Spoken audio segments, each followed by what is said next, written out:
something big took place in the media and in mainstream media deciding we're going to seek and we're going to destroy this candidacy of Sarah Palin's because of what it is that she represents. Not me personally, not the mom from Wasilla, Alaska, but what it is that she represents in a conservative movement. Thank you. And one of the first instruments of destruction was one Katie Couric, who did the interview and screened it in such a way that she made Sarah Palin look like a blithering idiot.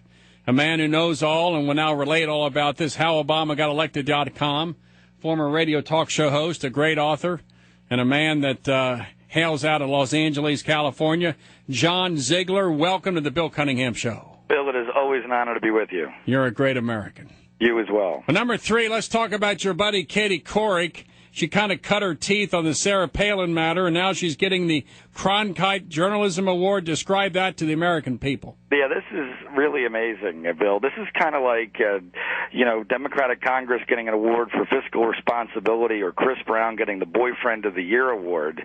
But this is what's going to happen here in Los Angeles on Wednesday. USC's Annenberg School for Communication, one of these prestigious schools in academia, is giving Katie Couric the Walter Cronkite Journalism Award, which is laughable enough on its face, as you know. But it gets better than that, Bill. She's not just getting the Walter Cronkite Journalism Award. She's getting it specifically for her Sarah Palin interview. Oh, my gosh. Which, of course, you just played a soundbite from my interview with Sarah Palin, which is part of my film Media Malpractice, How Obama Got Elected and Palin Was Targeted, and the entire Sarah Palin interview is a special feature on that DVD.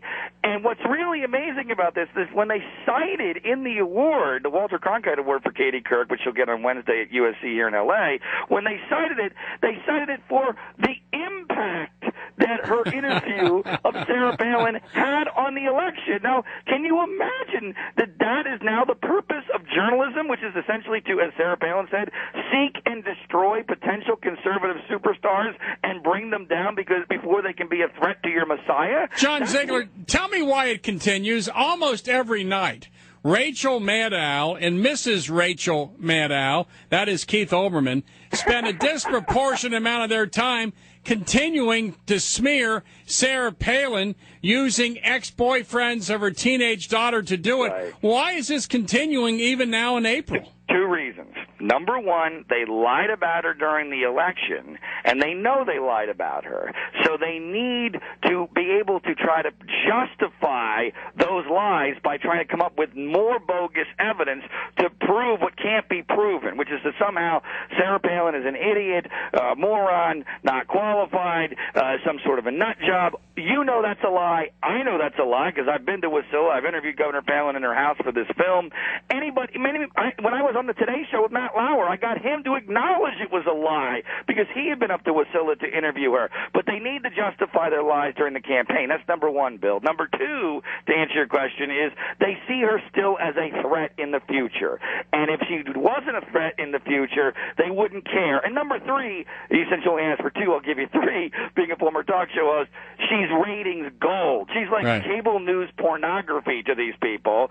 Whether you love her or you hate her, people find her fascinating, and that's why they continue to go after her. What's despicable is her pregnant teenage daughter's ex-boyfriend is doing the talk radio circuit, now indirectly smearing Sarah Palin by saying that Sarah and I guess her husband allowed this couple to, quote, cohabitate in her home.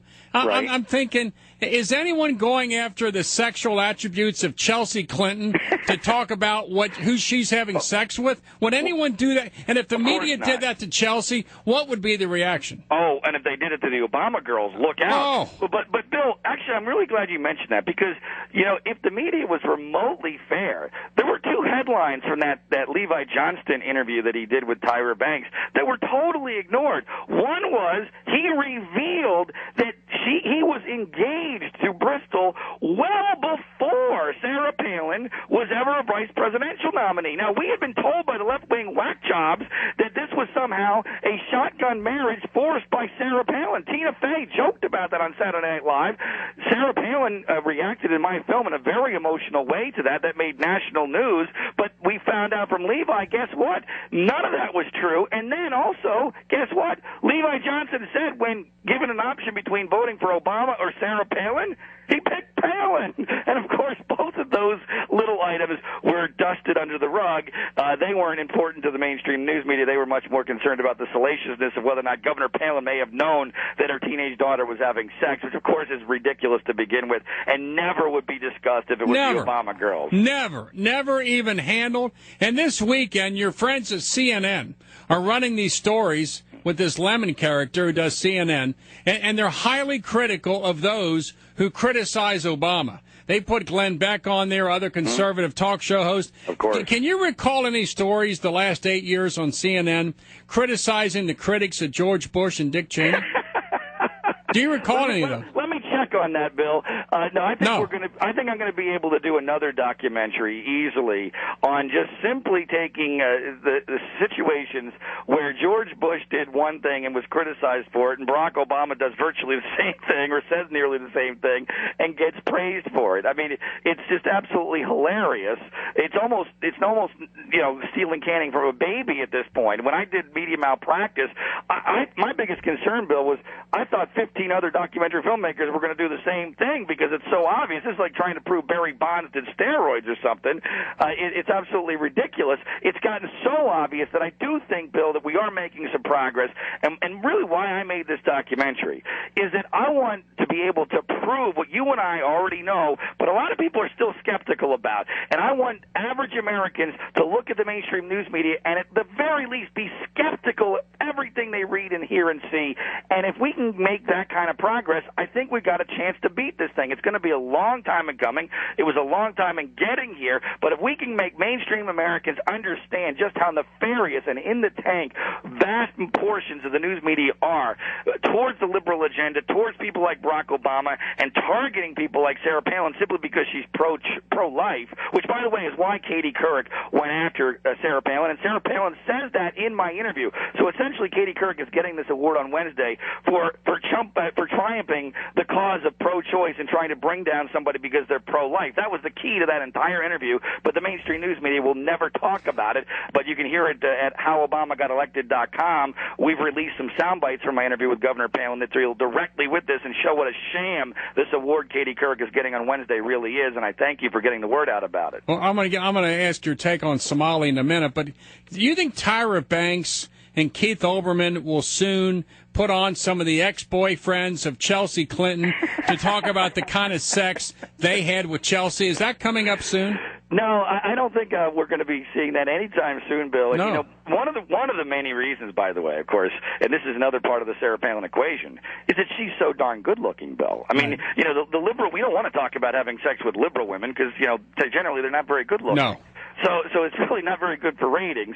Sarah Palin is a victim, again, of having a lot of things going for her, including the fact that she's extremely attractive, which is very threatening to people like Rachel Maddow, of course, and other people of that ilk within the liberal media establishment. And they won't let her alone because the liberal purple Kool-Aid drinking zealots who watch that kind of crap enjoy beating up Sarah Palin and Karl Rove with alacrity. And so if you add sex to the equation, that drives them over the edge. Well, there's nothing that threatens a liberal woman more than a woman who has 5 kids, is extremely successful, still in love with her husband, kills her own food, is pro-life, and is spectacular looking. That is a very threatening combination. How many liberal women fit that definition? None. None that I've ever met.